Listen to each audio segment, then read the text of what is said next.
Bonjour à toutes et à tous, Nous sommes Marie Cordier, et Clémence Renard. les organisatrices du concours, et nous sommes très enthousiastes aujourd'hui de partager avec vous la liste des lauréats de la première édition d'Une fois une voix.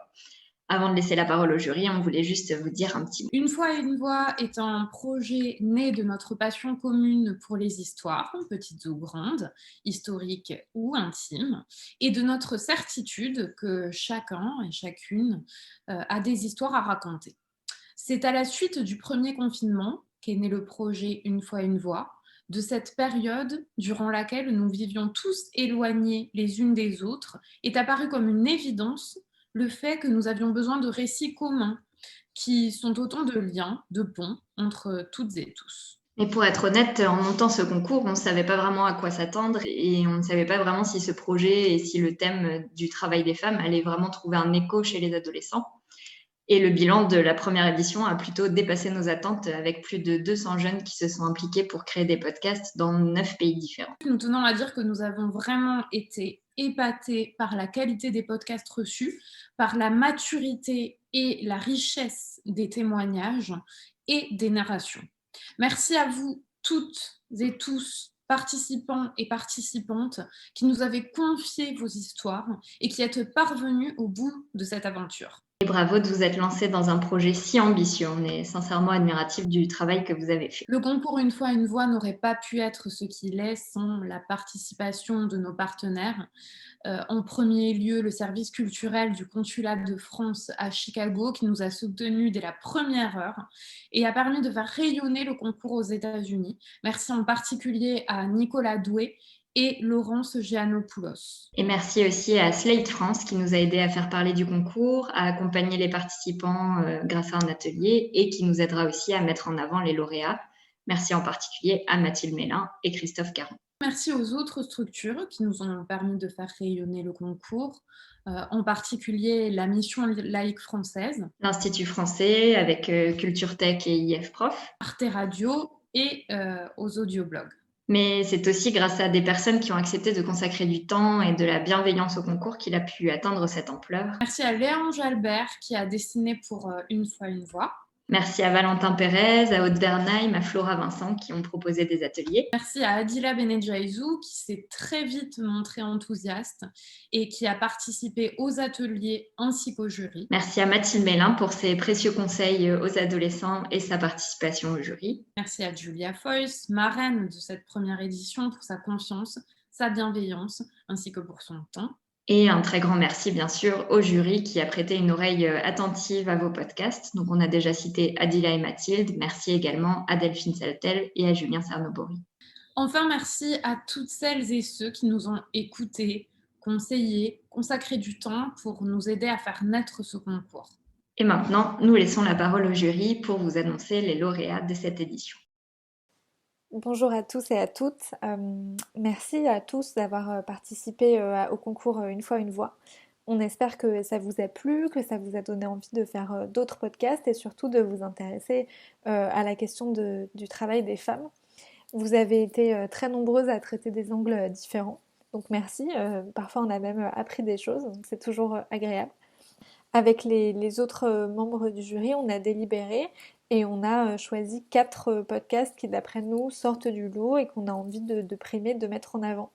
Ça veut pas dire que les autres sont pas bien, ça veut dire que ces 4-là nous ont plus marqué, chacun pour une raison différente. Le jury a décidé de décerner le grand prix au documentaire qui s'appelle Maman Marie, qui a été réalisé par Isée Mbanza, qui vient d'Argenteuil en France. Isée a 17 ans, si je ne dis pas de bêtises, et elle a réalisé toute seule un documentaire sur sa grand-mère, Maman Marie, qui a émigré en France avec son mari, qui ensuite est rentrée au pays, et elle s'est retrouvée toute seule à devoir élever ses enfants. Ce qu'on a beaucoup aimé dans ce documentaire, c'est que Isée a fait un vrai pas de côté en traitant à la fois de la vie professionnelle de sa grand-mère, mais surtout de sa vie familiale. Ce qui est marquant dans le travail des femmes, c'est que souvent les femmes font une double, voire une triple journée, s'occupant notamment de leur travail, mais aussi de leur famille. Et pour cette mère célibataire à la tête d'une famille monoparentale et nombreuse, c'est vraiment flagrant.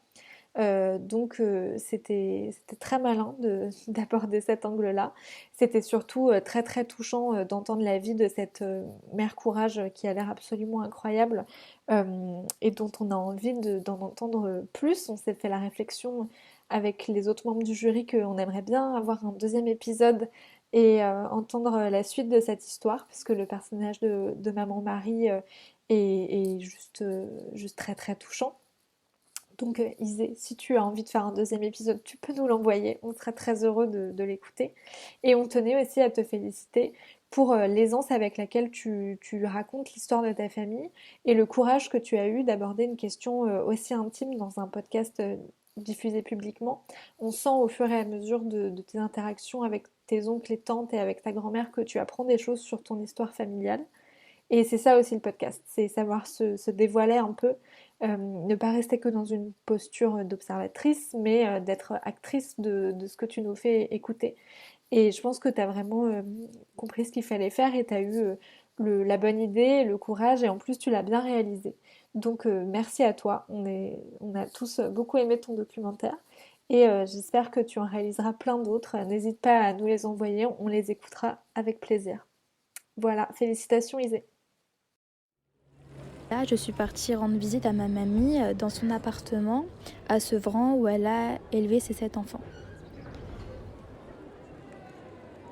Au début, quand il était là, lui, il ne travaillait pas. C'est Marie qui travaillait. Lui, il n'a jamais travaillé en France ici.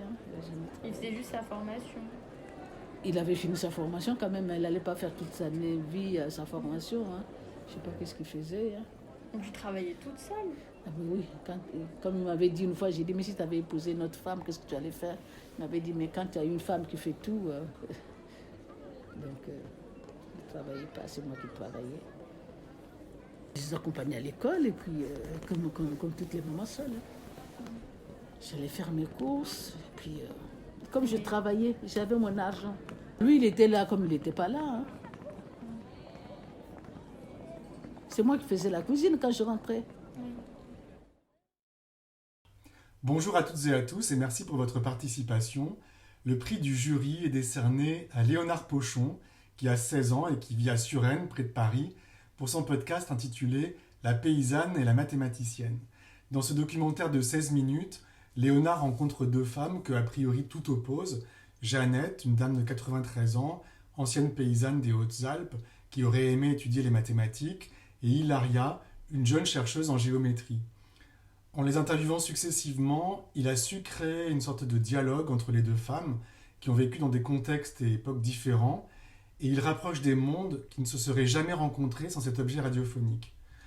Alors avec les autres membres du jury, nous avons particulièrement apprécié le choix du sujet et le traitement du thème imposé, la réalisation impeccable et parfois virtuose, ainsi que les évidentes et excellentes qualités d'intervieweur du candidat, qui a mené ses entretiens avec beaucoup de professionnalisme et une écoute remarquable.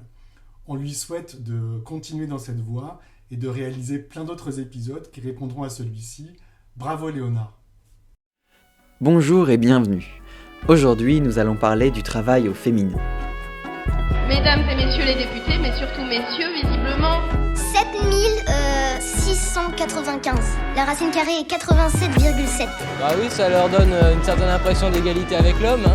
Vous pouvez répéter un petit peu plus fort ce que vous venez de dire? Au travail, on a un patron, en général, c'est un garçon. D'ici 1970, le nombre des femmes ingénieurs, mathématiciennes, électroniciennes se sera multiplié. Oui, mais par combien? Je m'appelle Léonard Pochon et afin de traiter de ce vaste sujet, j'ai décidé de tendre mon micro à Jeannette. Jeannette Chex a 94 ans et elle vit chez sa fille, dans une petite maison reculée au pied d'une montagne des Hautes-Alpes. C'est dans ce même coin qu'elle a d'abord été paysanne, puis qu'elle s'est occupée de sa mère et de son frère. Bonjour, je suis Delphine Saltel, je travaille à France Culture et à Arte Radio. J'ai le grand plaisir, au nom du jury du concours de podcast Une fois une voix, de décerner le prix du reportage à la web radio de l'école Jean-Baptiste Pointe du Sable à Saint-Marc, en Haïti, pour le sujet Les Maïdan Sarah.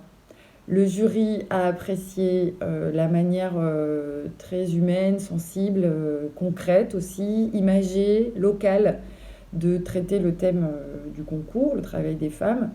et de donner la parole à des personnes qu'on n'entend pas d'habitude. Nous avons apprécié la qualité d'écriture aussi des commentaires, des reporters. Et puis, nous avons été touchés par le fait que quand on écoute ce sujet, on devine que derrière, il y a un travail d'équipe, toute une mobilisation collective et des reporters qui ont uni leurs forces, leurs talents pour fabriquer le podcast. Et ça nous a touchés. Ce qu'on a relevé aussi, c'est que c'est un sujet court qui fait à peu près 4 minutes. Et pour nous, c'est une qualité aussi de savoir faire court en radio, de savoir faire des choix au montage pour aller à l'essentiel, mettre en avant ce qui semble le plus important. Voilà, donc on a aussi valorisé cette capacité à faire court tout en étant très dense et riche et varié. Voilà, donc bravo vraiment à toute l'équipe de cette web radio. Continuez et vive la radio. Madame Sarah joue un rôle important dans la société haïtienne. Il y a plusieurs catégories de Madame Sarah, dont les plus visibles ayant sur la tête des produits pour la vente à travers la rue. Celles frétant un véhicule font partie d'une catégorie de Madame Sarah qui achètent aux paysans des produits agricoles et revendent au marché public. Les Madame Sarah en Haïti n'a pas un cadre juridico-légal qui traite leur statut social et économique. Pourtant, le commerce est reconnu par tous les Haïtiens comme étant un instrument puissant pour stimuler les progrès économiques et réduire la pauvreté en Haïti.